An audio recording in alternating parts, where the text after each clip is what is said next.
ধরুন আপনি আরামে বসে চা খাচ্ছেন, পাশের বাড়িতে দুই ভদ্রলোক তর্ক শুরু করলো। আপনি ভাবলেন মানুষের ব্যক্তিগত ব্যাপার স্যাপার মানুষই সামলাক, কিন্তু মিনিট পাঁচেক পরে দেখলেন তর্ক থেমে গেছে। এখন উঠছে চেয়ার টেবিল, আর তারই একটা এসে আপনার জানালার কাঁচ ভেঙে দিল। তখনই বুঝতে পারলেন পৃথিবীতে নিরপেক্ষ বলে কিছু নেই, বিশেষ করে পাশের বাড়ি যদি মধ্যপ্রাচ্য হয়। ঠিক এই অবস্থাতেই এখন আছে তুরস্ক। ইরানকে কেন্দ্র করে যে যুদ্ধ শুরু হয়েছে সেটা শুধু ইরান বনাম ইসরায়েল বা আমেরিকার লড়াই না। তুরস্ক খুব ভালো করেই বুঝে গেছে এই আগুন যদি ছড়ায় তাহলে পরের ধোঁয়া তাদের ঘরেও ঢুকবে। রাজনীতিতে একটা প্রবাদ আছে, আগুন যখন লাগে তখন শুধু খড় পড়ে না, আশেপাশের গাছও শুকিয়ে যায়। মধ্যপ্রাচ্যের বর্তমান যুদ্ধ ঠিক সেই আগুনের মতো। শুরু হয়েছে ইরানকে ঘিরে, কিন্তু ধোঁয়া ইতোমধ্যে পৌঁছে গেছে তুরস্কের আকাশে। আজকের এক্সপ্লেইনার ঠিক সেই বিষয় নিয়েই। ইরানের পর কি তুরস্ক?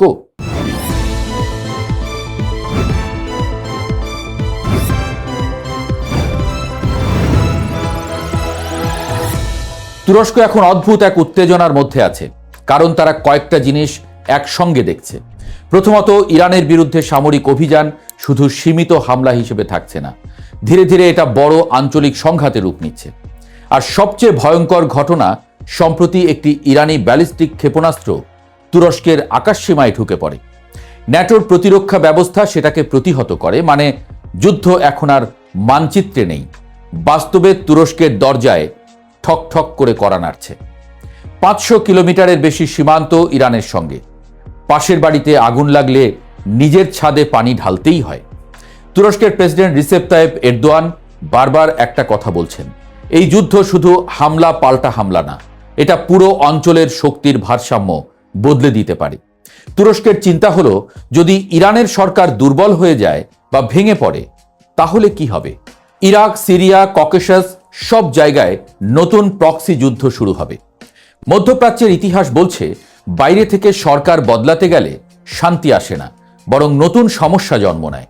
যেমন একটা পুরনো কথা আছে, পুরনো বাঁধ ভাঙলে নদী শুধু পথ বদলায় না, গ্রামও ভাসিয়ে দেয়। তাই তুরস্ক মনে করছে ইরান ভেঙে পড়লে সেই বন্যা পুরো অঞ্চলে ছড়িয়ে পড়বে। আঙ্কারার সবচেয়ে বড় দুশ্চিন্তা হলো বিদ্রোহী গোষ্ঠী কুর্দি।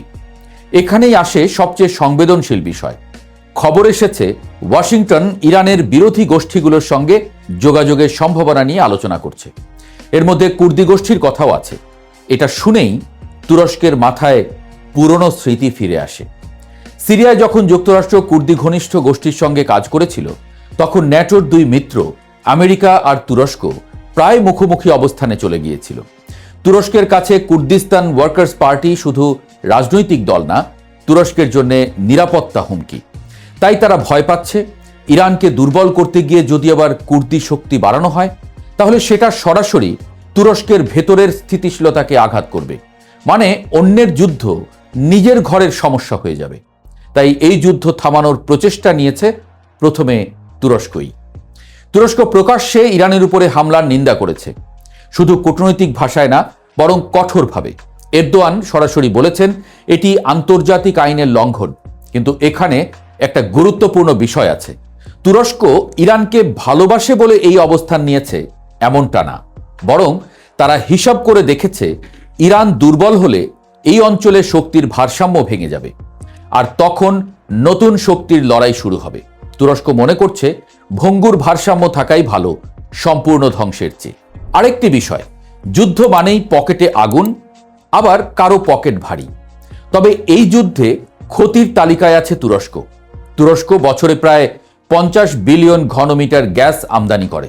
জ্বালানির উপর তাদের নির্ভরতা অনেক বেশি। যদি হরমুজ প্রণালী এলাকায় যুদ্ধ বাড়ে, তেল এবং গ্যাসের দাম বাড়বে, আর তার মানে তুরস্কে মূল্যস্ফীতি, বাজার অস্থিরতা, রাজনৈতিক চাপ। অর্থাৎ যুদ্ধ সরাসরি তুরস্কের জনগণের রান্নাঘরে গিয়ে লাগবে। যুদ্ধ কখনো শুধু সীমান্তে হয় না, বাজারেও হয়, সেটা উল্লেখ করেছি। ইসরায়েলের দৃষ্টিতে তুরস্ক এক নতুন প্রতিদ্বন্দ্বী। এখানে গল্পটা আরো ইন্টারেস্টিং। ইসরায়েলের রাজনৈতিক মহলে ধীরে ধীরে একটা ধারণা জোরালো হচ্ছে, ইরানের পর আঞ্চলিক প্রধান প্রতিদ্বন্দ্বী হতে পারে তুরস্ক। ইসরায়েলের সাবেক প্রধানমন্ত্রী নাফতালি বেনেত পর্যন্ত বলেছেন, তুরস্ককে উপেক্ষা করা যাবে না, মানে দাবার বোর্ডে নতুন প্রতিপক্ষ হিসেবে আঙ্কারার নাম উঠে এসেছে। তুরস্ক ভালোভাবেই বুঝে গেছে গাজা, লেবানন, সিরিয়া, ইরানের পর চাপের কেন্দ্র ধীরে ধীরে তাদের দিকে ঘুরতে পারে। এটা সরাসরি যুদ্ধ না হলেও রাজনৈতিক, সামরিক ও কৌশলগত চাপ বাড়াতে পারে। তবে তুরস্ক কি প্রস্তুত? এটাই সবচেয়ে গুরুত্বপূর্ণ প্রশ্ন। তুরস্ক শুধু বক্তব্য দিচ্ছে না, প্রস্তুতিও নিচ্ছে।